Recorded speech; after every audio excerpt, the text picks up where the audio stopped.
Hi, today we're going to take a look at this 1980s and 1960s EKO Ranger 6. These classic Italian acoustic guitars were made in the 60s, 70s and 80s and were played by legends like Jimmy Page of Led Zeppelin.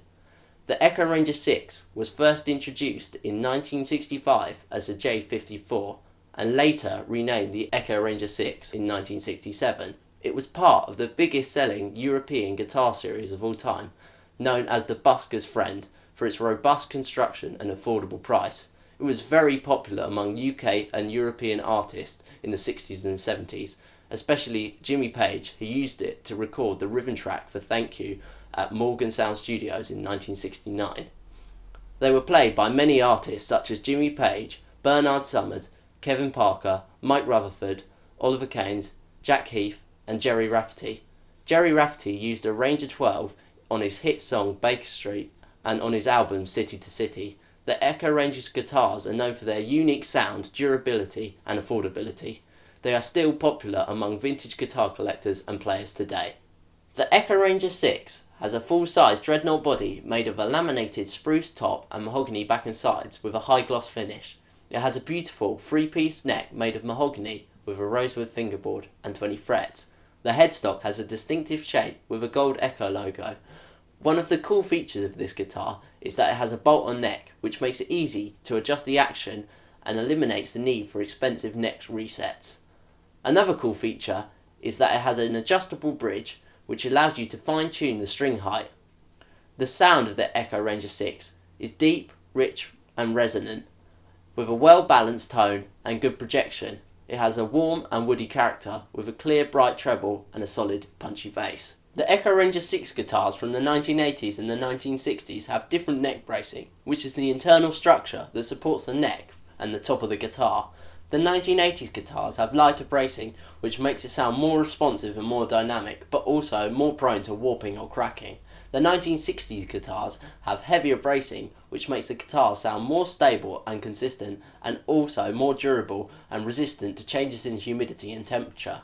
However, these effects may not be noticeable or significant for every player or listener, and the best way to compare the tone and feel of these guitars is to play them side by side and see how they feel and which one you prefer. Another way of identifying the age of the guitar is by the labels. The first iteration of the J54 had screen printed logos and a paper scroll internal label.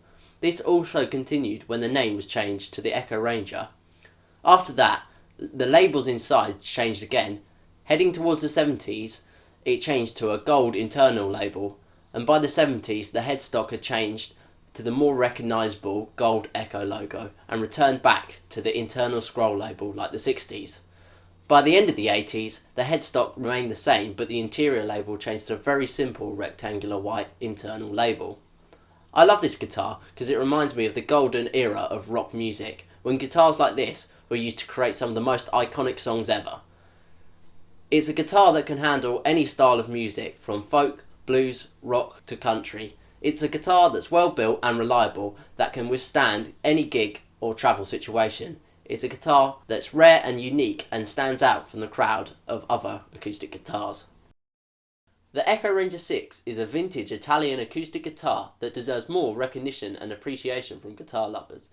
It's a guitar that offers great value for money, as you can find good examples for around £300 to £500 on Reverb or eBay. And this instrument has a really special, bright, crisp tone, which I will now demonstrate on this 80s Ranger and then compare the sounds with this 60s Ranger.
Well, that's it. As you can hear, its sound really speaks for itself. This is a great vintage instrument with real personality, and although you can buy a new reproduction version of the Ranger 6, which are now made in the Far East, to me they don't have the build, materials, quality, sound or feel of a real vintage Ranger.